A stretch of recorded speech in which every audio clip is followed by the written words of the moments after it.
It all began when I received an invitation to apply for a prestigious position at a renowned corporation.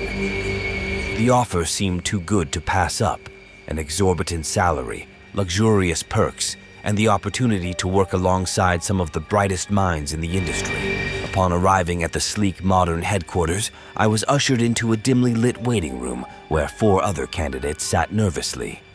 Each of us wore the same facade of confidence, but beneath the surface, I could sense a palpable tension.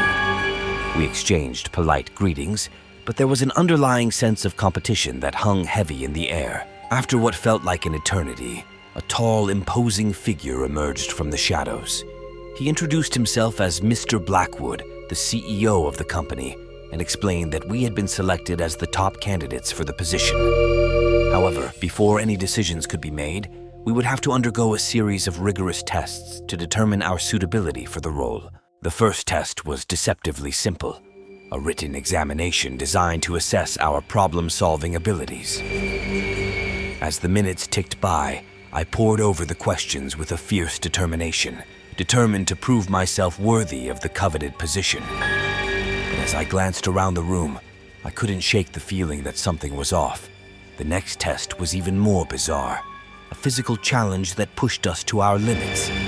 We were forced to navigate a treacherous obstacle course filled with pitfalls and traps, all while being watched by a team of stern-faced observers. I pushed myself harder than I ever had before, fueled by a desperate desire to succeed. As the tests continued, they grew increasingly twisted and macabre. We were subjected to psychological evaluations that probed the darkest recesses of our minds, forced to confront our deepest fears and insecurities.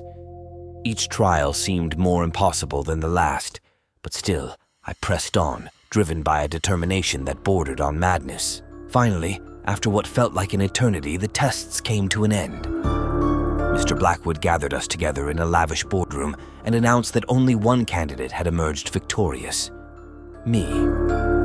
I felt a surge of triumph course through me, relief flooding my senses as I realized that the job was finally within my grasp. But my joy was short-lived. As Mr. Blackwood congratulated me on my success, his expression twisted into a sinister grin. It was then that he revealed the true purpose of the tests: to find the perfect candidate to be sacrificed to a dark and insidious cult that lurked in the shadows of society. My heart plummeted as he described the gruesome fate that awaited me: the torture, the agony, the ultimate consumption of my flesh by those who held unimaginable wealth and power. I tried to flee, to escape the clutches of the cult and their malevolent leader, but it was already too late. I was trapped, ensnared in a web of deceit and betrayal from which there was no escape. And as I felt the icy grip of despair tighten around me, I knew that my fate had been sealed from the moment I set foot in that accursed building.